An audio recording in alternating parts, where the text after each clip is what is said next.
மத்திய இணையமைச்சராக பொறுப்பேற்றுக் கொண்ட கேரள நடிகர் சுரேஷ் கோபி பதவியை ராஜினாமா செய்ய உள்ளதாக தகவல் வெளியாகி பரபரப்பை ஏற்படுத்திய நிலையில் அதற்கு அவர் விளக்கமும் அளித்திருக்கிறார். என்னதான் நடந்தது இதன் பின்னணியில் பார்க்கலாம் விரிவாக. சூரில் ஒரு மத்திய அமைச்சர் மோடி உத்தரவாதம் என்ற முழக்கத்துடன் பிரச்சாரம் மேற்கொண்டது பாஜக. ப்ராஜெக்ட் சுரேஷ் கோபியை திரிசூரில் செயல்படுத்தி வெற்றியும் கண்டது.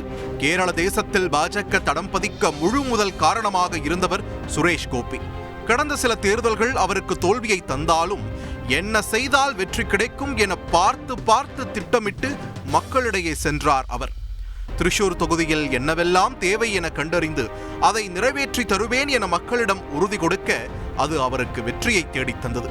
இதுவரை பாஜகவுக்கு இடமில்லை என சொல்லி வந்த கேரள மக்கள் சுரேஷ் கோபியை வெற்றி பெற வைத்து பாஜகவுக்கு முதல் வாய்ப்பை அளித்தனர். கேரள மண்ணில் பாஜக வெற்றியை கொண்டாட தீர்மானித்த கட்சி தலைமை அவருக்கு எப்படியும் மத்திய அமைச்சர் பதவியை கொடுத்து அழகு பார்க்க வேண்டும் என்று தீர்மானித்தது. அதன்படி ஞாயிற்றுக்கிழமை நடந்த பதவி பிரமாண நிகழ்ச்சியில் சுரேஷ் கோபி மத்திய இணையமைச்சராக பதவியேற்றுக் கொண்டார். I, Suresh Gopi, do swear in the name of God that I will bear true faith and allegiance to the Constitution of India as by law established. அவரை தொடர்ந்து கேரள பாஜக தலைவரான ஜார்ஜ் குரியனும் மத்திய இணை அமைச்சராக பதவியேற்றார்.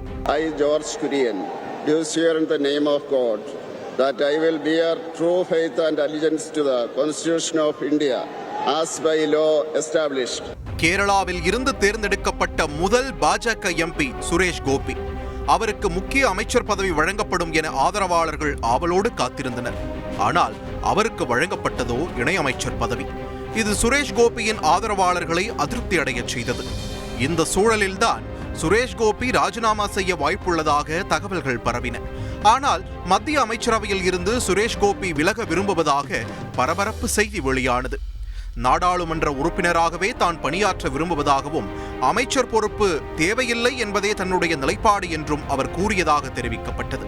அமைச்சர் பொறுப்பில் தனக்கு நாட்டமில்லை என்ற முடிவை கட்சி தலைமையிடம் ஏற்கனவே தெரிவித்து விட்டதாகவும் மத்திய இணையமைச்சர் பதவியில் இருந்து விரைவில் விடுவிக்கப்படுவேன் என நம்புவதாகவும் சுரேஷ் கோபி தெரிவித்ததாய் அடுத்தடுத்து செய்திகள் வெளியாகின.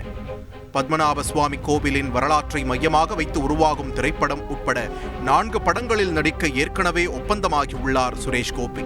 ஒப்பந்தமாகியுள்ள திரைப்படங்களில் நடித்து முடிக்கவும் விருப்பம் தெரிவித்துள்ள சுரேஷ் கோபி கட்சியின் முடிவுக்காக காத்திருக்கிறார் என்ற தகவல் பரவியது.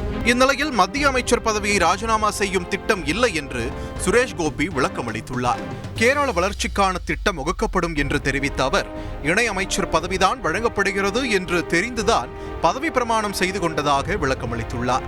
மேலும் இதுகுறித்து தனது சமூக வலைதள பக்கத்தில் பதிவிட்டுள்ள அவர் தான் ராஜினாமா செய்வதாக வெளியான தகவல் தவறானது என்றும் பிரதமர் மோடியின் ஆட்சியின் கீழ் கேரளாவின் முன்னேற்றத்திற்கும் வளர்ச்சிக்கும் பாடுபடுவேன் என்றும் உறுதியளித்துள்ளார். எதுவாயினும் சுரேஷ் கோபி பதவியில் நீடித்து கேரளாவிற்கு பல நல்ல திட்டங்களை கொண்டு வர வேண்டும் என்பதே அனைவரின் எதிர்பார்ப்பாகவும் உள்ளது. செய்திகளை உடனுக்குடன் தெரிந்து கொள்ள உடனே சப்ஸ்கிரைப் பண்ணுங்க.